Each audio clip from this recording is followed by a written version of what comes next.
For tonight's question time, we've come to Reading in Berkshire.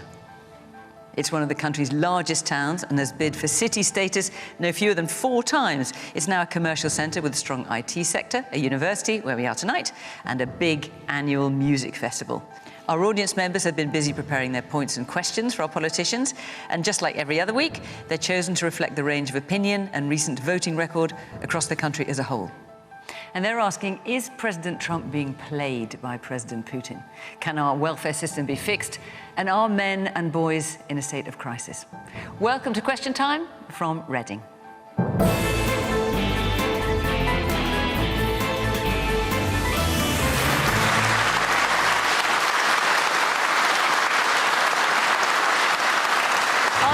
From the government is Steve Reed, who is Secretary of State for the Environment, Food and Rural Affairs. He's been in post for 9 months now and is also MP for Streatham and Croydon North.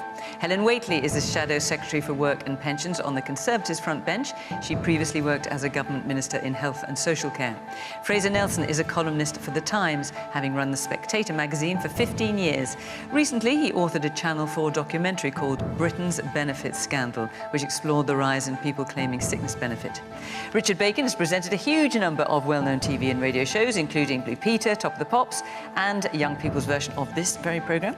He's now based in LA, where he's co-created several TV shows and runs his own production company. And as chairman of Republicans Overseas UK, Greg Swenson is an advocate and informal spokesman for President Trump and the US Republican Party generally. Originally from New York, he's lived and worked here for 10 years.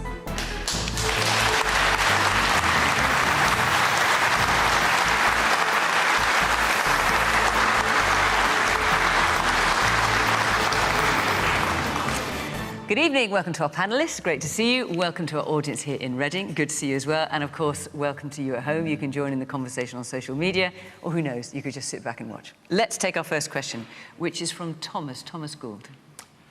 President Trump was supposed to end the war in Ukraine on day 1. After his phone call with Putin, what's next for the art of the deal? Yes, so President Trump is aiming to get a ceasefire agreement out of President Putin. Ukraine has agreed to it, President Putin has not. What is next for the art of the deal? In Ukraine, I think, first of all, we should welcome the progress that there has been on work towards a ceasefire. Fair to say that President Trump's methods can seem somewhat unorthodox. I'm sure Greg will agree with that sometimes. And also, Ukraine and Russia are still firing missiles and... Well, absolutely. It still hasn't happened, but there is movement now, and there wasn't movement before. But I mean, our starting point is that Ukraine was the victim of a brutal, unprovoked, and illegal invasion by Vladimir Putin's Russia, a country run by an authoritarian who eliminates his opposition in that country. So this country's support for Ukraine is absolutely unwavering. And indeed, Keir Starmer has been doing a lot of work as our Prime Minister, putting together a coalition of the willing, 30 countries who are coming together to look at what more we can do to guarantee the security of Ukraine. But were you disappointed by President Putin's response to this phone call from Donald Trump, which in itself was a big thing, to have that phone call between the two leaders? Or did you think that's kind of what you thought Putin was always going to do, try and spin it out for as long as he can?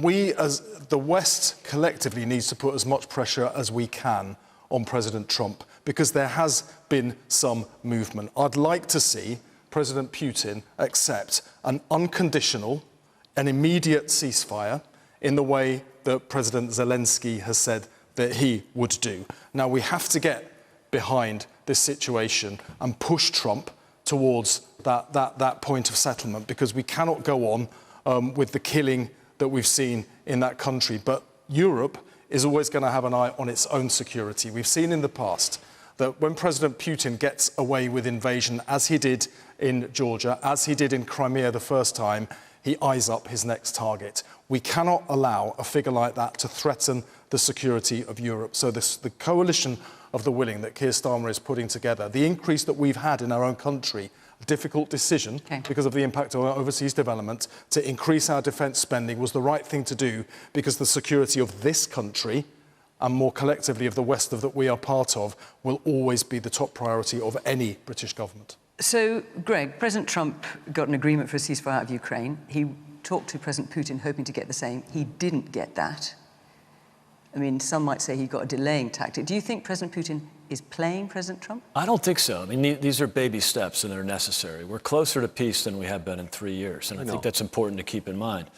You know, getting Putin to the table, it's never going to be perfect. And I think it's unfortunate that sometimes compromises with the aggressor have to be made. And there's some history here. You know, if you go back to even to World War II, you know, giving Poland to, essentially giving Poland to the Soviet Union to keep them in the war against Japan. You saw it with the settlement in the Korean Peninsula. You know, everybody walks away a little bit bummed out. But I do think that it's better than body bags and it's better than stalemate. And both Mark Milley, the chairman of the Joint Chiefs of Staff in the United States, and his counterpart in Ukraine, both reached out to their respective presidents 18 months ago and said, this is a stalemate, we should negotiate a peace.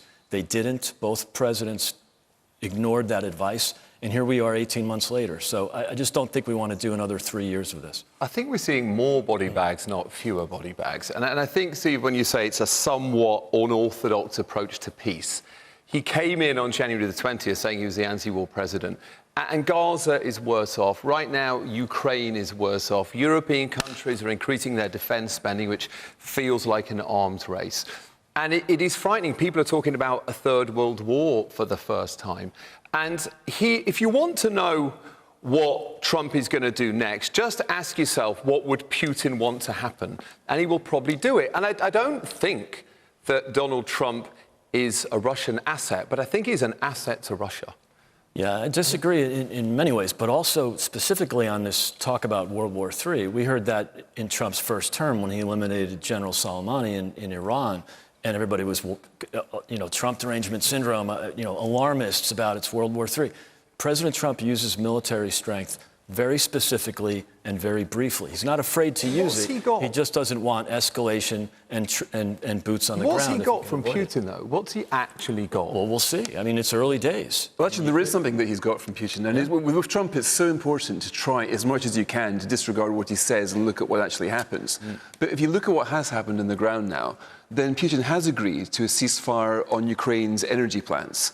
So they've said, look, here's a list of these things. You've been chilling them like all Christmas and winter. Can you please stop now? He's agreed to do that. But he hasn't actually done it. No, he's bombed another plant. No, but this is what... no, he hasn't. Not since he signed the agreement. He has. He has. Well, infrastructure. It depends. Yeah. According to the White House, President Putin agreed to stop attacks on energy and infrastructure. According to the Kremlin, it was only on energy. So if you take the White House's interpretation, President Putin does not adhere to the ceasefire at all. Right. The point is that he agreed to something. To stop the attacks on energy plants is the first partial truce, which we've seen is tiny, but it's more than basically has been achieved in the last 3 years. Now, the idea is you'd then move it on to a ceasefire in the Baltic, then a ceasefire in the front line. And also, if you look at Putin's patterns, he tends not to bomb the energy plants during the spring and the summer anyway. So you might say it's not much of a concession on his part. But this is progress of sorts. And I hate to say it, but I do think Trump deserves some credit for making more progress on this than there's been since full-scale war 3 years ago. Let's hear. Thomas, you asked the question. You set your hand up again. Yeah, I think there's a lot of euphemisms being used. I think maybe instead of unorthodox, we should say blundering. And I think Republicans often say peace, whereas what they really mean is complete capitulation. OK. Woman in the green top there.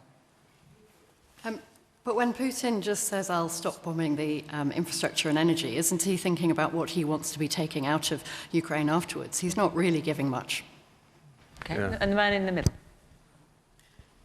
Yeah, I also wonder as well whether the actual Russian people have a part to play in this as well, because if the war continues as it's going, and therefore Russia have to spend more on the actual defence spending themselves as a percentage of their own GDP, I wonder if the actual continued decline of their economy will actually cause the actual Russian people to start to potentially revolt against Putin and possibly the actual Kremlin regime as well. So I wonder if that's another way that may end up being a factor in that. So Helen, we've got got opposing views here. You've got Greg saying, well, look, this is a start, and to see how it goes in his early days. In part echoed by Fraser. You've got others, a number of European leaders saying, look, Putin's not going to give an inch. All this talk about putting EU troops, UK troops in Ukraine. Putin's never saying he's not going to accept that. He's not giving any concessions at all. Do you think President Trump is doing a good job? And he could try and negotiate this deal? I don't doubt that Trump wants to achieve peace, but I do think there is a risk of Putin trying to take advantage of the situation and playing for time. But given, as one of your audience member just said, he has got this challenge of the impact of the war on his economy, and it's not going very well, and he needs to be able to tell people that he's secured a victory, but it's going badly. So I think that Trump getting involved in this, what I would really want to see is him to, well, firstly, make sure that Ukraine is involved in the discussions, and the peace that is achieved when it's achieved needs to be one that's sustainable. So it can't be one that, for instance, Ukraine doesn't accept as something that works for them, and it's one that they have to be confident of their own security. So there's clearly a ceasefire that Ukraine can't be confident about their future security doesn't sound like an answer. And one thing that we know with Putin, everything we've seen is if he feels he has the kind of victory that he wants to, he will try and come back for more. And that's really important in all of these discussions, is to make sure that wherever it gets to, and we all want it to get to an end to the war, that it's the one that leads to the security of Ukraine and Europe, not to a weaker position. Woman in the red top. I'm just frightened that Donald Trump is a complete loose cannon. Yeah. It feels like he's tearing up relationships with allies that have been in place since the Second World War. He's starting trade wars left, right and centre. We wake up every day and think, what's he done now? And we're having to respond to it. And I'm really sorry, I just don't feel that America are the allies that we used to think they were. It's right. I mean,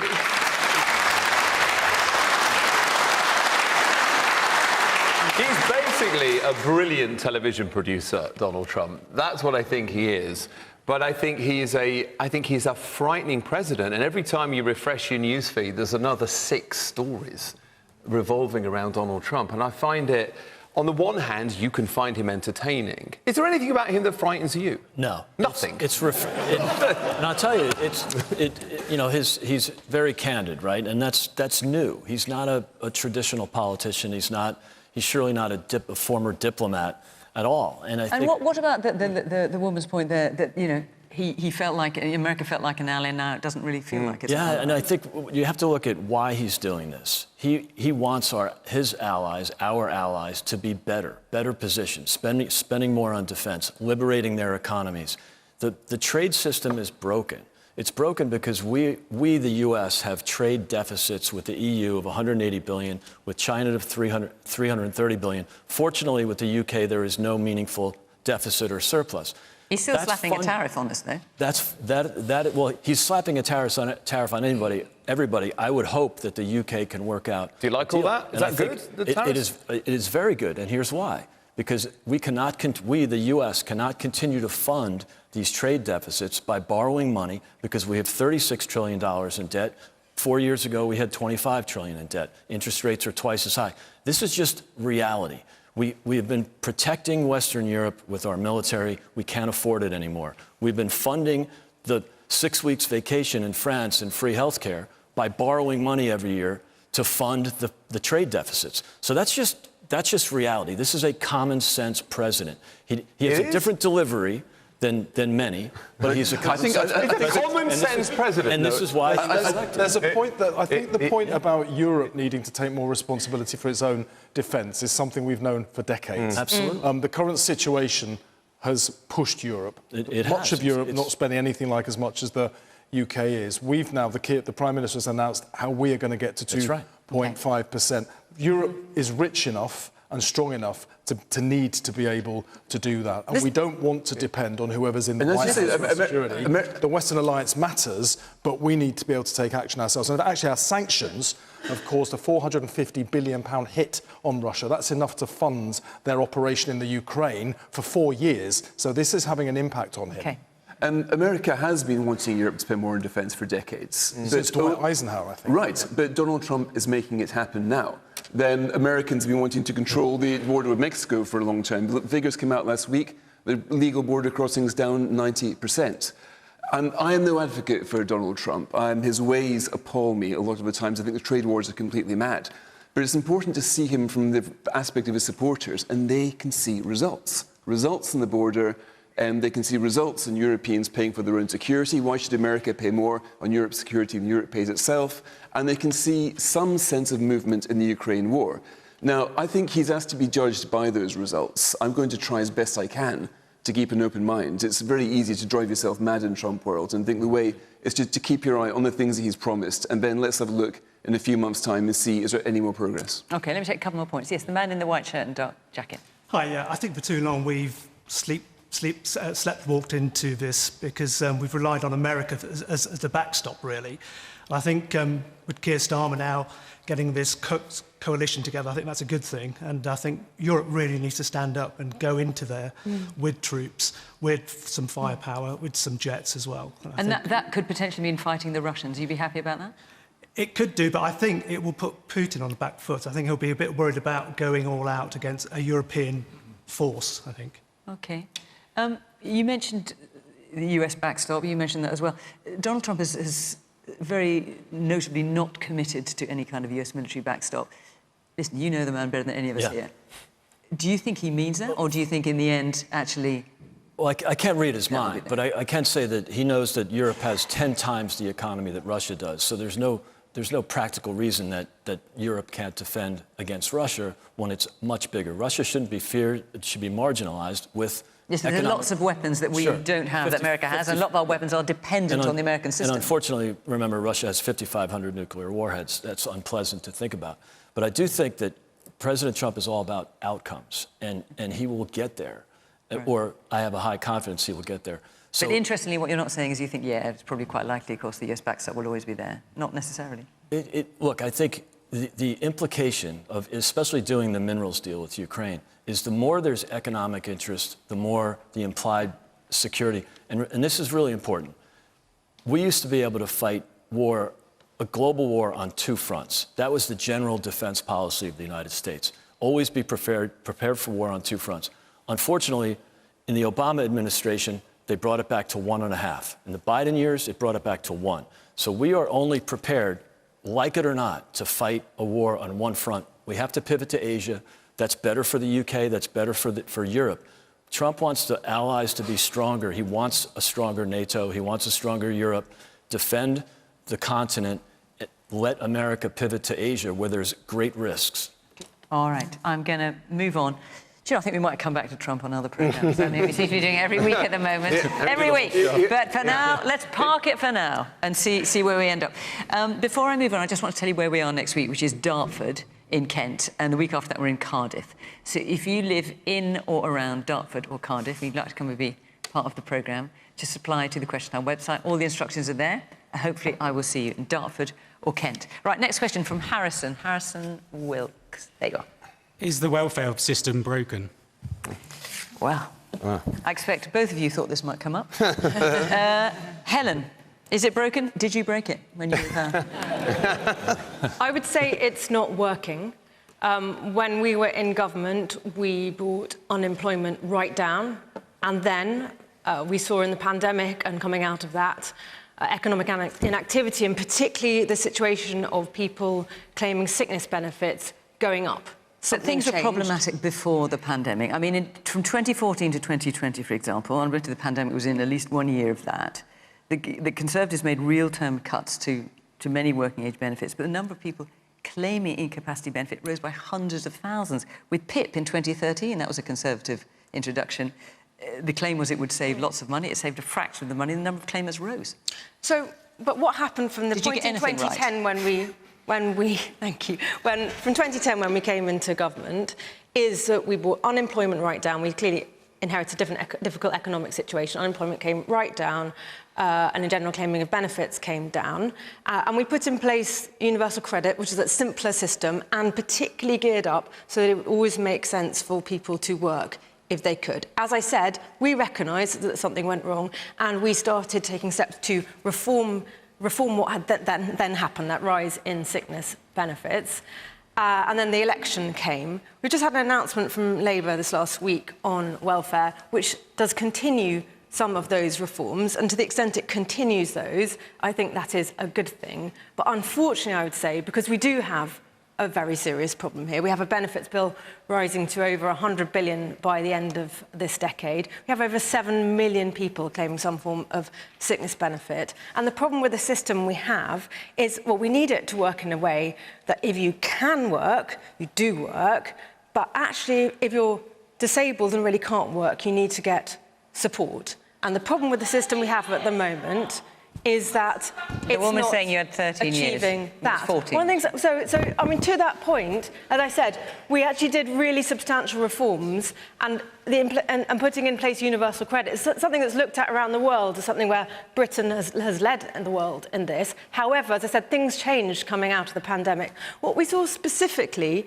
is an increase in people claiming sickness benefit for mental health reasons. Now, I come at this as somebody who was a campaigner on mental health before I was a Member of Parliament. I campaigned very hard for more parity between physical and mental health and better health care for people with serious mental illness. And I don't for a moment question the reality, for instance, of things like the difficulties of anxiety that we know people are coming forward for sickness benefits for. But we also know that the evidence tells us many people with those kind of conditions with supports can be better off in work, and the system in the last few years hasn't been achieving that. What we needed from the government, because they're now in the driving seat, is to really tackle that, and we didn't see it this last week. And you didn't see it, obviously, when you were in power either. Well, as I said, those are things that we were working on, but we right at the end. Right at the end, OK. But nonetheless, the number of people claiming ballooned, obviously, under Conservative government as well. Is the system broken, Fraser? This is something I know you've looked at a lot. Certainly. Broken is not a strong enough word to describe it. It is a disaster. It is inflicting damage on communities. It's trapping people in poverty. It's shoveling them off to a land of worklessness where they're unlikely to ever emerge from sickness benefit. Every single day in this country, every day, 2,000 people are put on to long-term sickness benefit, and the chances of ever coming off it are depressingly low. Now, this is a system which is supposed to be there as a safety net, but instead it's become a very cursory. If you say you're long-term sick, you're supposed to be given help. My documentary was talking to people who were in that category, and they feel that they've been given the money, but what they want to do is get back to work. It's quite a difficult journey for them. There's nobody there to support them. Quite often when you get given your welfare check, your sickness benefit check, that's the last time you hear from anyone else in officialdom. In the last 5 years of the Conservative government, there were 1 million people moving on to sickness benefit.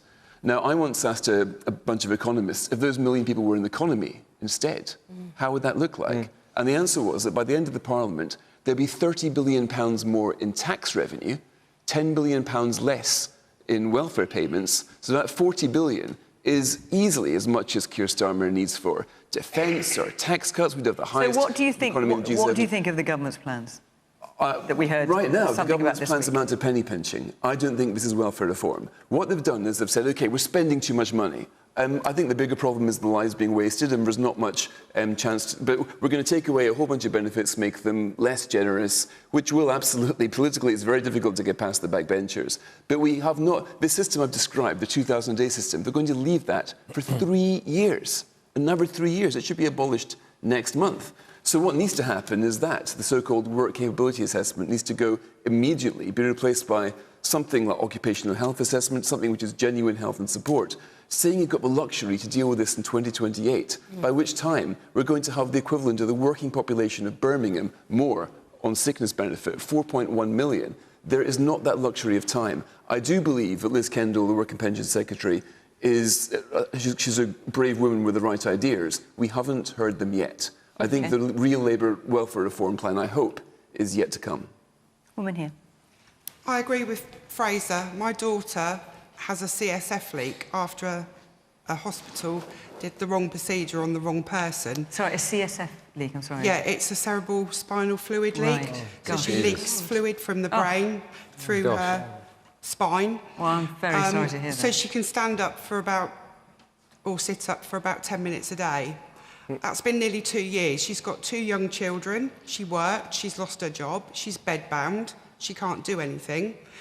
And we've been trying, and we've travelled the country to get doctors to look at how to cure her. A lot of it will be private. She's had to go on benefits. Did you say they did surgery on the wrong person? Yes. Wow. So what's your response to what you've heard about the government's welfare If the system worked together, changes? You're saying about all these people being on sickness benefit, a lot of them are on benefit because they're waiting for treatment. Right. My daughter belongs to a group, there's thousands, mostly women, because they have epidurals that cause CSF leaks. And they're bedbound, and they've got babies and young children, and nobody is helping them. They end up on benefits. It's not their fault. OK. The woman at the very back in the green top. Let's get a microphone to you. You've got to remember that there are real people behind these statistics. All I hear you talking about is statistics. What about the people? So previous benefit cuts of disability have been linked to over 500 deaths. Some of this suicides, people starving. So how confident is the panel that this isn't going to happen again? And can I ask you, do you think the size of the welfare bill needs to be reduced at all, or are you happy to see it grow because you think this is the money that people need?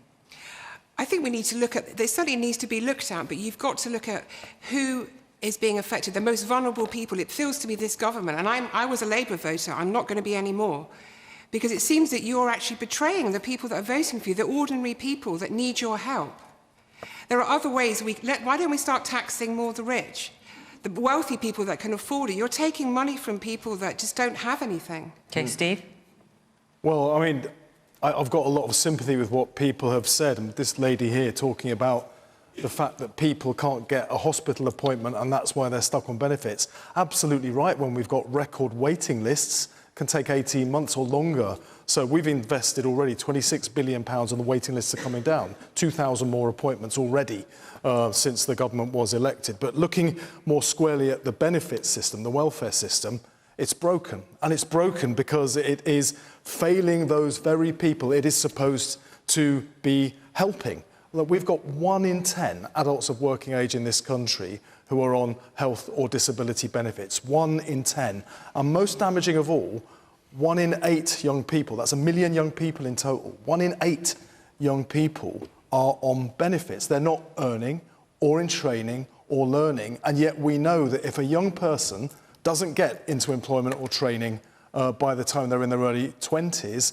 they may never work in their entire life. They are written off. They have no chance How will in the future. the changes that we've heard about, and I appreciate we're going to hear more next week, but how will the changes now so far change that? Is it simply because these young people, for example, aren't going to get the money, so therefore they'll just have to go into the workforce, whether they've got support or not? How are you going to change that? They need more support.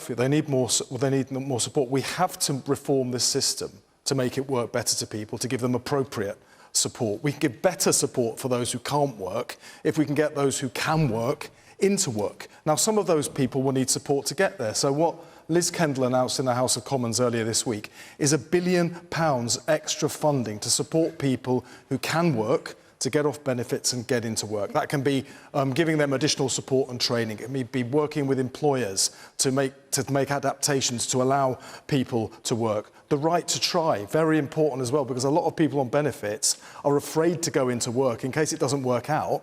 A lot of conditions aren't fixed, they fluctuate. You go into work, then you have to go back to square one again and you lose all your benefits. So the right to try, and if it doesn't work out, you can go back, gives people the confidence to then get into work. And I think it's really important that work is not a bad thing. Work is what gives you self-respect, it's what gives you dignity, it's what helps you meet your full potential as a human being, it helps you support your family, and disabled people deserve that right just as much as everybody else. But for those who cannot work, they deserve far better support than they've had so far. When making this reform, that is how we can ensure that. So you're shaking your head at that. What is it that you don't like about what Because he says about people, not working, they're on sickness, they need to be helped to get back into work. Yeah. It's not just about coaching somebody back into work, which is also going to cost you a lot of money. Yeah. So I don't know where that's coming from. People need to have surgeries. There need to be doctors who are going to do these surgeries or see people and get it done. Yeah. My daughter does not want to lay in her bed just rotting away and causing other problems, more long-term sick. And you're just talking about it. Where's this extra money coming from, these people that are going to find these magic jobs and make the adaptations, which didn't happen for me? No. It was horrendous. We have put the extra 26 billion into the health service to get those waiting lists down and get people like your Can't daughter... even find a doctor to get do them it. and to provide more doctors and GPs and get There's the nobody operations those people in need. her And condition. it's worth investing $1 billion more in getting people into work, because over the long term it reduces the cost of the benefits they would be getting. We'll but see. even if we had unlimited money, this is the right thing to do, We'll because see. you cannot write off a generation. You cannot write off 1 in 8 young people. But the problem is your who reforms, spend Steve, their just, life on benefits they and out of won't work. really achieve that. I mean, one of the things that was missing from the reforms this last week was how many people are actually going to be helped by this? And because what I was hoping, and we'd had all the trails coming up to it, they were going to have some really bold reforms from you guys, because it's so important. I really want you guys in government to succeed at that, and you didn't come up with anything really substantial. That the OBR are going to come up with those figures next week for the spring statement. But you're saying we should have done something different or gone further. You had 14 years and you did nothing. We inherited this mess from you. Those people's lives are written off because of the Conservative Party. No, but we are fixing the mess that you left us with. I do agree with that point, though. I do wish that you were more bold. And I do understand cutting welfare is a hard subject for the Labour Party. And you're coming to government and all these numbers went up during COVID and didn't go down again, and maybe you have to do something about it. But nonetheless, I think Labour's been hamstrung by its own fiscal rules around debt, around not raising taxes on working people. And I wish you were more radical. The NHS is broken and school funding is broken and the courts are broken and transport is broken and Thames Water is broken. And I wish... Who here with a show of hands wishes the government was more radical than it is at the moment, which is... basically everybody. Yeah, but that's a very easy question to ask, and lots of people have a different interpretation of what that actually means. So let's not get too carried away, Richard, though I like your style. Greg, let me bring you in. Yeah, look, I think it's important to differentiate between the safety net, which is important, and I don't know what that right number is. Is it 10%? Is it 20%? I don't know, but I know it's not 52%, which is the number of people in the United Kingdom that are reliant on the state for their livelihood. So I'm not sure how to fix that, but I know the two ways to do it are either increase the welfare state, the transfer payments, which is bad for the economy and unsustainable, or liberate and get people back to work. Bill Clinton in 1994 did this in America. It was hugely successful for many of the issues that Steve brought up: self-esteem, confidence. It's better for society. But the two greatest reductions in poverty in American history were in 1964 with LBJ and 2019 with President Trump. Now, LBJ did it by transfer payments and creating generations of welfare dependency, which I think both of you guys mentioned. And President Trump did it by liberating the economy, liberating the energy sector, creating job growth, wage growth, and all the demographics that people always talk about, all the identity groups, all did so much better than the traditional identity groups. So we're all for liberating, and I think I guess I'm with all of you. Yeah. Bigger is better right now. And that should be, the Labour Party should be saying we're going to cut the cost of this by moving people from benefits back into work. Yeah. But what we've had this week, but what you've said, you've given us how much money you're going to save, £5 billion, taking all the money from benefits. You haven't given any indication of how many people you expect to move back into work, or even if you expect this number to go up or to go down. We're going to get that from the OBR next week. But you managed to get the money. I don't know why you didn't manage to get the... You could have done both. It's a big announcement. Well, because we have to get the OBR to sign it off for the spring statement. But it will be there. The money too. I'm just saying, this is the missing part of the argument. It's the human aspect of this. You're very big on the money, you're very big in the savings, you're not so big on the actual people. Okay. And that's where Labour of all parties should be. But it's all about people. It's all about giving people the chance to live a life. What you're actually doing is you're achieving frightening people. I mean, I'm hearing from disabled people, from my constituents, for instance, as well as disability groups, saying how frightened they are about what you're doing, yet you're also not actually making the scale of savings that the country needs and getting enough people who are going to be off benefits and into work who can work. And I say to the lady over here, I completely understand that there are people who really want to work, but because of their disabilities, actually it's incredibly hard and it's not something they can do at the moment. What they want is to find a way to do it. That's what the government needs to be doing, and I just didn't hear it from you this week. All right. Since there's going to be more detail about this next week in the spring statement, I suspect we may come back to this subject. We shall see. Let's take another question now, which is something that a lot of people have been talking about, and we've got a lot of questions about it tonight, from Jane Turner. There you are. With the Netflix drama Adolescence and Gareth Southgate recently talking about toxic influences, what can be done to help our young people? So for those who've not seen it, or seen the drama, or heard Gareth Southgate's Dimbleby lecture, I think it was, what they were both addressing was the issue of young men and boys, toxic influences upon them, predominantly from social media, leading to crime, to extreme misogyny, and also being out of work in many instances as well. Richard, what can be done to help our young people? It's an incredibly difficult subject. The show is incredible. It's now the biggest television show in the world, and in some ways the fact there's a British northern working class television show that's travelled around the world is a wonderful thing. The point it's making is really important. Gareth Southgate's speech was wonderful. He's a very emotionally intelligent person. I don't think that many young people see the Richard Dimbleby lecture, and reaching them is really difficult.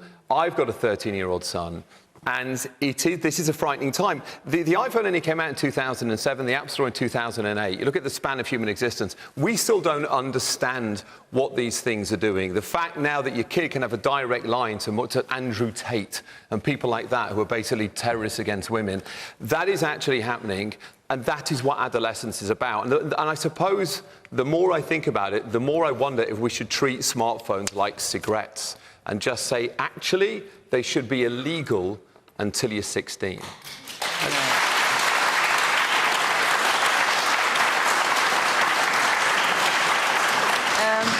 Which, of course, is something that Australia is going to implement. How they're going to do it, I'm not sure, but that's what they've said they are going to do. Fraser? I'm not sure that technology is the whole of the problem here. I mean, we look at Gareth Southgate's speech. He was pointing out how many kids now grow up without any male role models in their lives. Mm-hmm. Something like 1 in 5 British kids now grows up without a father. And that's a pretty big average figure, but it's a bit misleading because it's I mean, we suffer in this country from an equal distribution of fathers, if you want to put it that way. If you can look at the census data, and for those at the top, 95% of kids got a father at home. When you go to the other end of the social spectrum, it's closer to 30%. Now, you are getting a situation, as Gareth Southgate says, where we're not getting people in clubs and societies anymore. Sometimes you can go into a school where the only male figure you see is the janitor. And in that environment, you do have to wonder, if these kids are growing up, who can be in their lives. So this is a social thing. Of course, we do know that the smartphone is always there. But I think that Andrew Tate is a symptom of something. I mean, you could take him away, put him in jail, whatever. There'd still be lots of other people like him. You'd still have the problem, which is that a lot of kids just want direction. They're, the Centre for Social Justice recently did a report about gangs, and the title of that report was Dying to Belong. The point was over the kids join the gangs for a sense of belonging, and that's what's kind of going wrong. It's been going wrong for about 20, 25 years now. So I think, technology aside, there is something happening in our society, something that's happened in the last 20 or 30 years. But the question is, what can be done to help our young people? So if you're saying putting social media aside... I think government could do a lot more to help families, really. I think the tax system could be made a lot more beneficial to try to keep two-parent families together. Right now, quite often it undermines them. The Conservative government tried that for a bit, but then we lost interest, things have gone away. I don't think this government's got much of a pro-family agenda. But I do think that a family is the first, the best and the cheapest source of health, wealth and education. It is something which governments can transform it, but government can erode it. Governments should stop eroding it. It's a slow process to make that slow, you're right. But we're talking about changing society. There's no button anybody can press to make this better, but you can stop making it worse. Just in case any of you watching home aren't aware who Andrew Tate is, because this the second time he's been mentioned now. So Andrew Tate and his brother, they have a big following of millions, I think, on social media. And they were arrested in Romania a couple of years ago, accused of human trafficking and rape. They're also charged with rape and human trafficking here in the UK. They've recently just arrived in Florida, where they've been welcomed by the United States. Essentially by Trump, really. Well, let's come on to that. There's a man at the back in the blue shirt. So you mentioned how smartphones should be illegal, potentially. I don't think that's technically a good idea. I think that technology is always improving and growing, and I think it's important at a young age that kids are exposed to technology and that type of stuff. I'm still fairly young, but throughout my time in secondary school, there wasn't a lot of emphasis on, I guess, emotional intelligence or emotional maturity and learning those kinds of skills. So should schools, and I guess the state, play some part in teaching young boys about emotional intelligence and emotional maturity? OK. And the woman there, I think you've got a headband on, I think. Yeah. Yes, the microphone's just above you. Yeah, to add to that point, do you think that it would be worth integrating classes surrounding media literacy into the curriculum so that young boys don't become brainwashed because of the spread of misinformation or disinformation?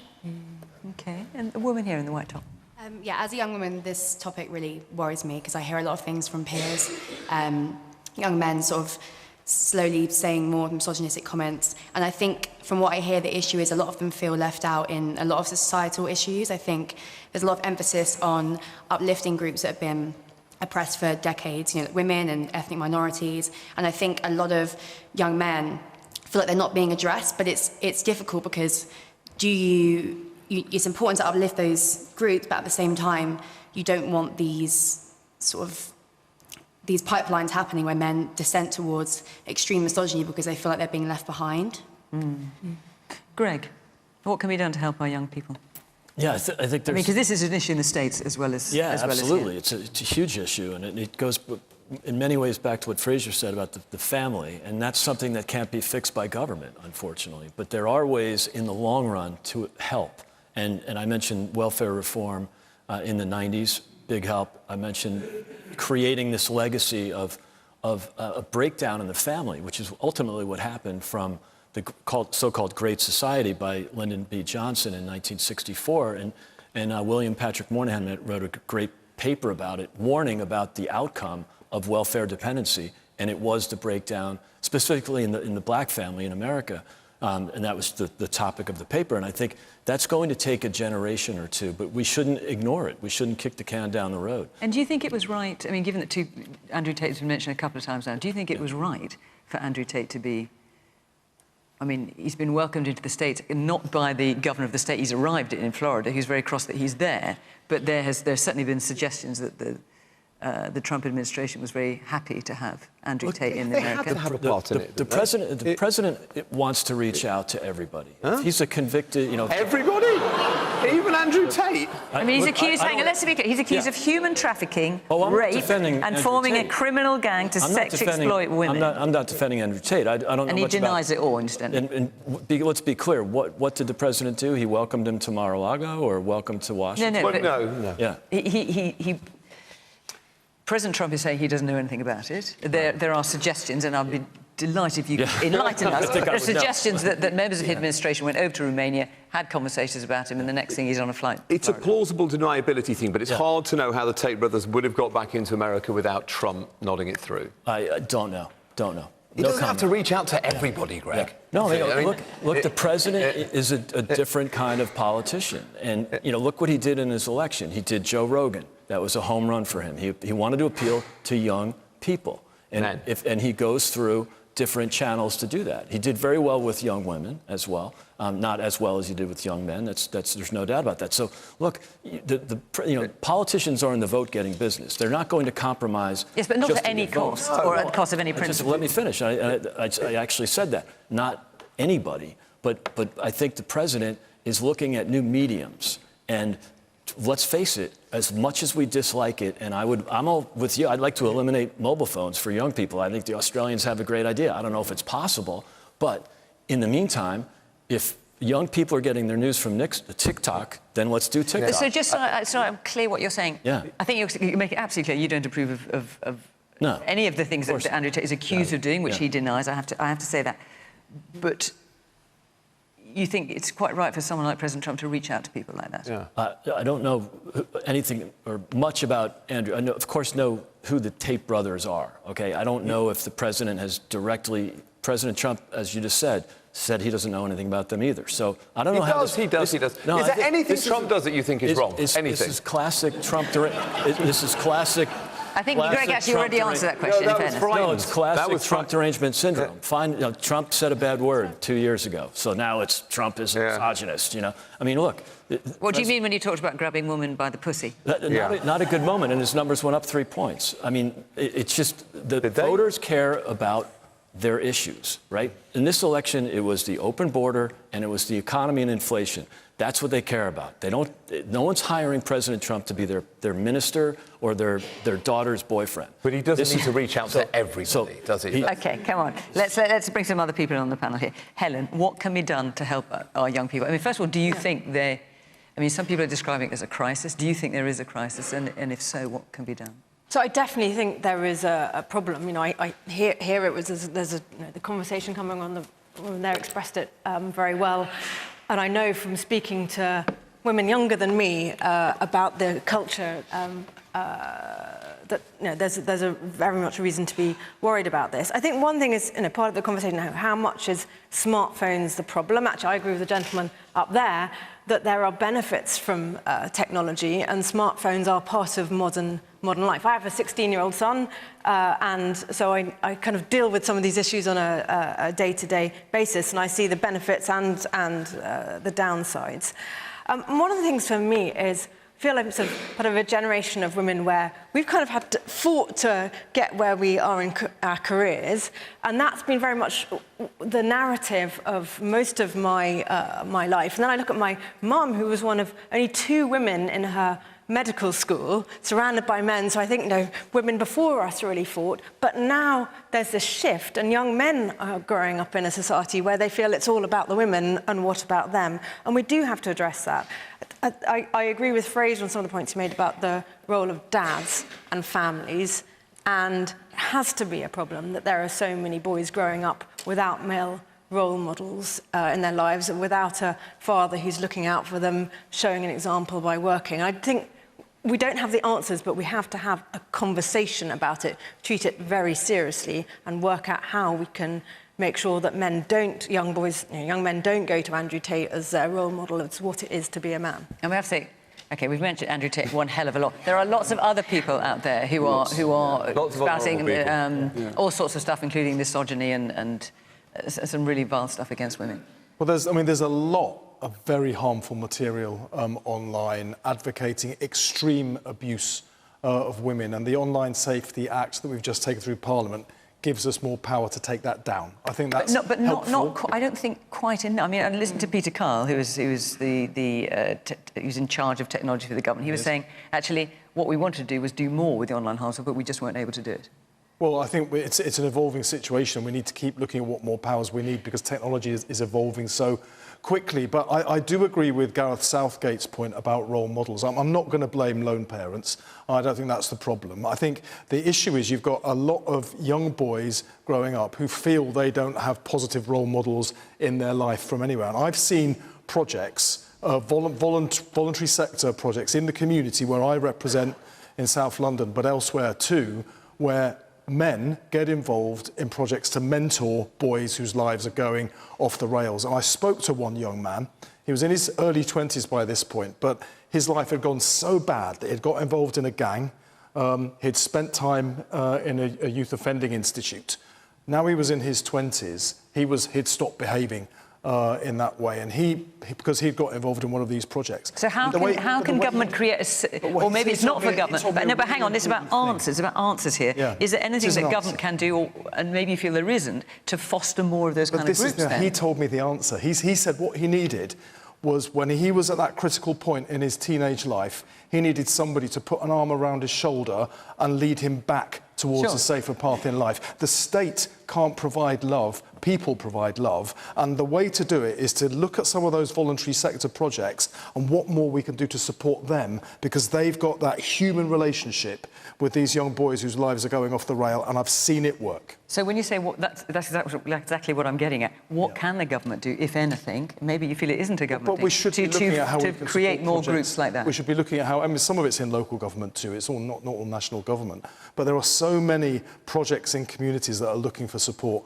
and if we support them, it's actually good value for money. What are you as talking the right thing financially? for those young people? When you say support, you mean I think some of it is financial, Okay. but mentoring doesn't cost that much money. Andy Burnham in Manchester's got a very good idea, actually. He's called it the Manchester Baccalaureate, where the schools there would do a lot more technical training, and that would make boys more basically ready for the workplace. Now, his problem is that in giving schools a chance to change the curriculum like that is about to be kiboshed by Bridget Phillipson, the Labour government, whose education reform would centralise control over the curriculum and make it harder for these local initiatives. So, Steve, you're right, there are very good local initiatives being done by Labour councils, by These projects don't depend on the Labour curriculum. people. They're amazing projects. Believe me, the Manchester Baccalaureate We should stop curriculum depends on the curriculum. There are things that we can do as a community. It's not just the government. As a society, we can do more. All right. Now, we've only got about 10 minutes left, and I know lots of people want to talk about this point, so I'm going to ask you, if you would, to rattle through your answers so I can allow as much time to the audience as possible. Maddie Welsh. Is it time to renationalise Thames Water so a life necessity is no longer monopolised by private profit-seeking companies? Right, so Thames Water, which says, I think it's a quarter of the UK population, has been a bit of financial difficulty, as I think you all know. It secured a £3 billion loan, but at a punitive interest rate of 9.75%. And they're also trying to secure a longer-term loan in order to keep afloat. Helen. So I don't agree with nationalising things in general. You wouldn't be surprised with that because of my political position. But no, part of that is because I don't think generally governments will necessarily run things like water companies particularly well, and also the Could you think they could run it any worse than Thames Water?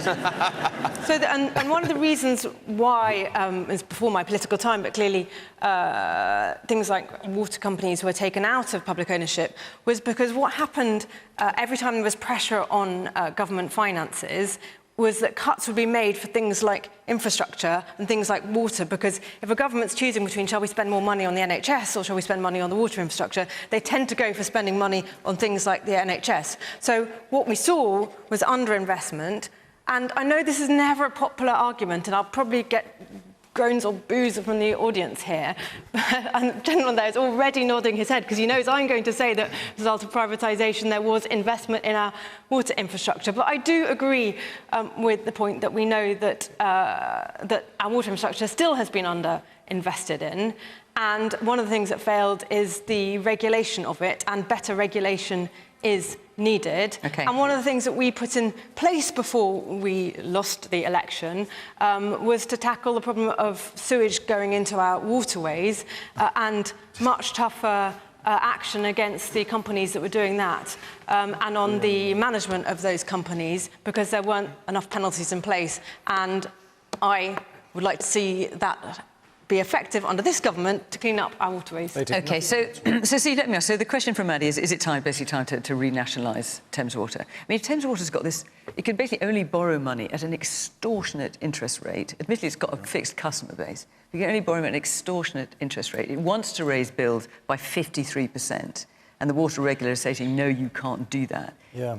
Is it a realistic, even mid-term proposition as a private I did wonder if this had come up, because I think Thames are headquartered here in Reading, aren't they? So, but they serve a quarter of the UK population. It's not just a Reading-specific issue. It's a really important water company. They're all really important. So is it viable as a private company, or are you going to have to suck it up and nationalise Well, as things stand, it is viable, but we need... the problem is affecting the whole water sector across the whole UK. If we were to nationalise them, it would cost over £100 billion to do that, and that is money we'd have to take out of the National Health Service, out of policing, in order to give it to the very people who own these water companies that have been polluting our rivers, lakes and seas. I don't think that's a good use of your money that you pay in taxes. What we should be doing, what we've already started to do, is we've passed legislation to ban the multi-million-pound bonuses they were paying themselves, rather than investing that money in fixing our broken sewage. That is a really good thing for this government to have done. We have ring-fenced the money that bill payers now pay, so it can never again be diverted into payment for bonuses and dividends for companies that are polluting our water in the way that they got away with under the previous Conservative government. This April, on the 1st of April, £104 billion of private sector investment, the biggest ever investment in our water sector, will start flowing over 5 years. That will make a significant impact on cutting the sewage that is going into our water. And I've commissioned somebody called Sir John Cunliffe, former Deputy Governor of the Bank of England, to lead a commission on how we reform regulation and the regulator so the failures that we've seen that have led to this absolute catastrophe can never, ever happen again. Man in the blue sweater. I live in Marlow. Marlow's a beautiful town and regularly having sewage dumped in the river by Thames Water. I think if you look at the numbers involved, Thames Water, it is going to fail as a business. It has no cash. Surely it's better to get on the front foot, invest more money in it, put income tax up if you have to, because if it's going to make the waterways better, I think you'd probably get a lot of people agreeing with that, but not if it's going in the pocket of shareholders. Woman at the very back. Hello. You say you're going to make these regulations, but when are they going to come into effect? Are we going to have to wait 5 years, 10 years? No, I mean, we're still going to be in this same boat. Very quickly. The report will come back to me in June, and the new legislation will follow from that. Man, you've got a hat on there. Yeah. Yeah. You're the only one who's wearing one, so it must be you. So, Thames Water, you said that there'd be a better use of our money instead of taking it out of the NHS if it was privatised. I think the problem boils down to people that can work but don't work.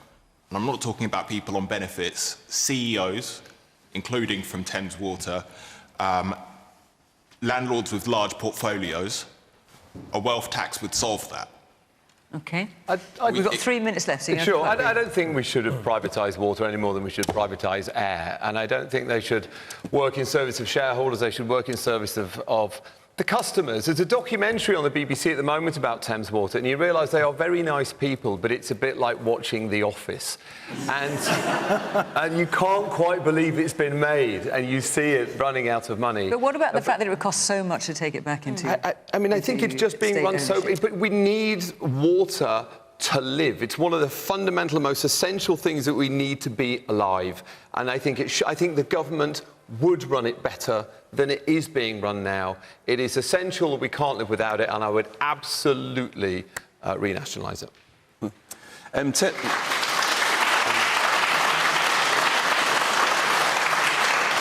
I think Steve's right about the sheer amount of money you'd have to pay to his current owners to renationalise it. There are better ways of spending that money. And Thames Water has paid £7 billion of dividends over the last 32 years. So the problem there, by the way, that's 32 years of Labour and Conservative governments, needless to say. The regulator should have stopped this madness, but a toothless regulator was the main problem. You had a system that was set up to fail in the first place. Great. Yeah, and in the private sector, a board would have managed that process. So there are plenty of big, great, successful companies that don't pay dividends. You know, utilities historically have paid dividends, but if they're boring and regulated well, they should. But make it boring. But the board and the management has been an utter disaster. But the regulation was too weak, was the problem. So we're changing the regulation so and it can't happen again. But we can do that without spending £100 billion. That answer was set to me. So let me just hear one more person from the audience. Yes, the woman in the... You've got your hand up and you've got a green jacket on of some kind.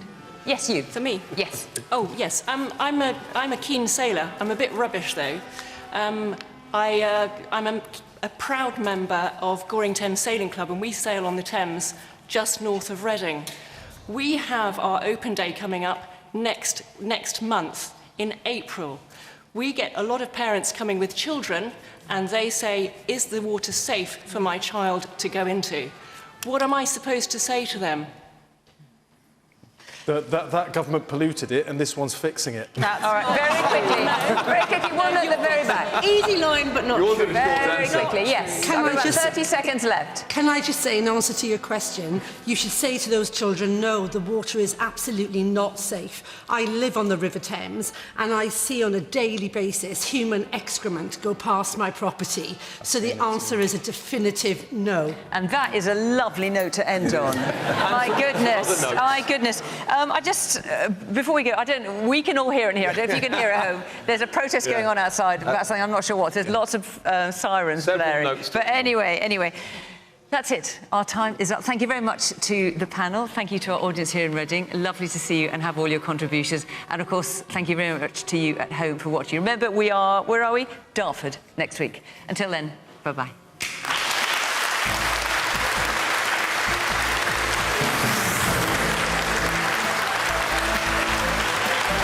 Welfare reform, defence spending and the forthcoming spring statement. Topics for Newscast next on BBC One. Stay with us.